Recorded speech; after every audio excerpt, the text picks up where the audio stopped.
Hello and welcome to Shedding Your Skin, everybody. Today we have Lyndon Haynes with us, who is an acclaimed musician, screenwriter, author, and producer from Tottenham, North England. He has been a child actor and was part of a BAFTA award-winning children's drama when he was just 15 years of age. He has a very good and an amazing career in the hip hop music scene for 25 years, and then he has moved on into writing and authoring books. So, Lyndon, welcome to Sharing Your Skin, and please tell us more about your background. Okay, thank you for having me, first of all. Yes, you're right. When I was younger, I grew up in a place called Tottenham, which is in North London. And from the age of around 13 to 16, I was doing child acting. My mum got me into a drama school, and I was quite successful. To my surprise, basically, I did a lot of programs and commercials, and I did a major TV drama, which was a children's drama at the time. And yeah, we won a BAFTA for that particular program when I was about 15 years old. So I did it for about 3 years. And as I said, I did many things and I was quite successful. Did a lot of theatre shows as well with the actual drama school. And that was my time before I got into the music side of things, which happened when I was about 17, 18. So I basically had a friend from school who was a DJ, and we became really good friends. And I literally just used to follow him around to all the parties and stuff like that. And by the time I was about 18, he said to me, why don't you just learn to rap and we can start a crew kind of thing. So there was a group of us, and I did that. And we used to do shows, like local shows to begin with, like in the community centres and stuff like that. And then we started to expand to major gigs and clubs. And we went to Italy, we went to Paris to perform and stuff like that. And in, I think it was 1989, we got interest from Virgin Records, and also, if you remember Soul to Soul, big group out here, they had a label. The owner had a label called Jazzy B, and they really wanted to sign us as well. And it's quite ironic because we chose to sign to Virgin Records, which was a really major deal at that time. And we ended up touring with Soul to Soul. So that was like the big pinnacle for us to do a UK tour with Soul to Soul. So that is pretty much my background. Thank you so much for that, Lyndon. I've known you for over 19 years, and some of that is actually new to me because you're always a humble person. And I think you're very modest about all of your achievements, and it's an inspiration as well for the rest of us. Really appreciate you sharing that with us. So Lyndon, you know, the COVID-19 pandemic has obviously wreaked havoc amongst most people. Can you share with us an experience that you've had and how you managed to push past this? What worked for you at that time? Yeah, well, you know, it's really a good question, Val, because okay, I'm going to let everyone know I suffer from what is called sickle cell anemia, which is a chronic blood disorder. I've had that all of my life. It's a hereditary blood disorder that you have, and it is very chronic. And during COVID, I was classed as vulnerable because obviously if I picked up an infection such as COVID, it would be really bad situation for me. So for the first time in my life, I felt really anxious during that time, during lockdown. And I was in the house with my son, was living with me at the time. And I really felt like a person who couldn't do anything. I couldn't go outside. I couldn't do the normal things that, you know, we'd been doing up until this point. So for me, it was really big in terms of mental health. You know, I found myself feeling very anxious being around people. I found myself very anxious of trying to even go to the shops to get some food and stuff. And I was quite frightened, I have to say. I was, you know, it's a vulnerable position to be in for anybody, but anyone with the disease that I have as well, I had to really be careful about who I was around and how I conducted myself. So a lot of the time I was at home. And during that time is when I started to write my new book, which we'll talk about. But I used the time productively, really. tried not to let too much get to me, and I just tried to stay busy. I didn't really want to watch the news all the time and see the numbers of people that were affected by this and how it was, you know, killing people and stuff like that. And it was making me very anxious. So that was something that I learned about myself, is that obviously we are human, we're all vulnerable, and at any point, any stage in life, things can happen that really change the way that you look at things. And I do think that that period, I think, what is it, 1.5 years ago now, it really made me think about my own life and my own health, especially my mental health. So it was really a bit of a crazy time, to be honest, but I learned a lot from it. That's very insightful. I mean, it's good to know that, you know, you actually were able to learn from things which obviously went wrong last year, like for a lot of other people as well. So now coming back to your work, I'm very curious to know what kind of themes or concepts do you usually highlight in your books usually? I'm starting to change, I think. The first book I wrote was more about my life story, about what we talked about earlier, the child acting, the music, and really growing up in an area in Tottenham, which is quite a rough area, and trying to survive. And, you know, my mum was a single parent, so just growing up in a single parent household and how that affected me and my brothers and stuff like that.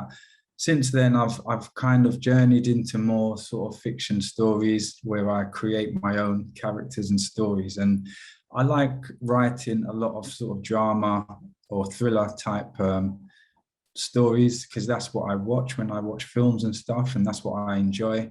So yes, the last few years, I've really been working on that side of my writing game, which is just creating fiction stories that have a lot of edge to them, a lot of drama. So I've really tried to expand into that sort of territory.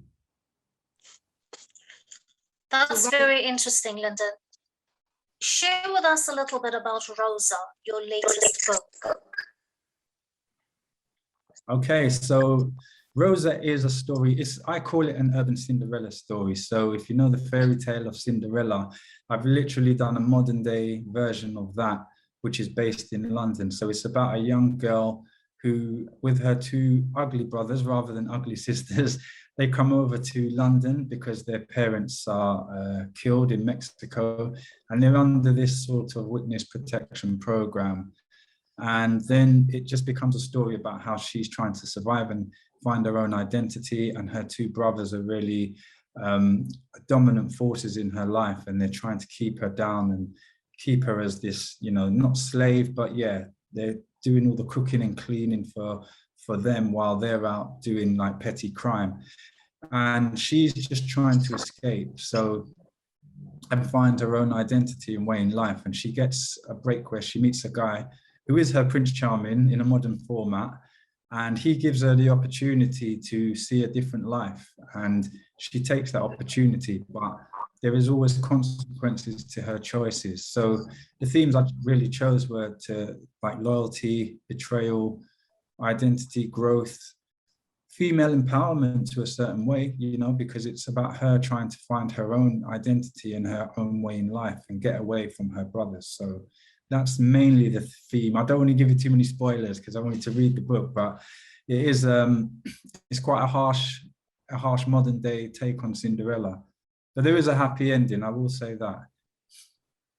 So Lyndon, that was absolutely brilliant. I mean, what an amazing concept for Rosa. Like, you're adapting Cinderella to the modern day versions, and you've actually given us a gender representation. I mean, you've cut off the ugly sisters, and now we have ugly brothers. I think that was brilliant.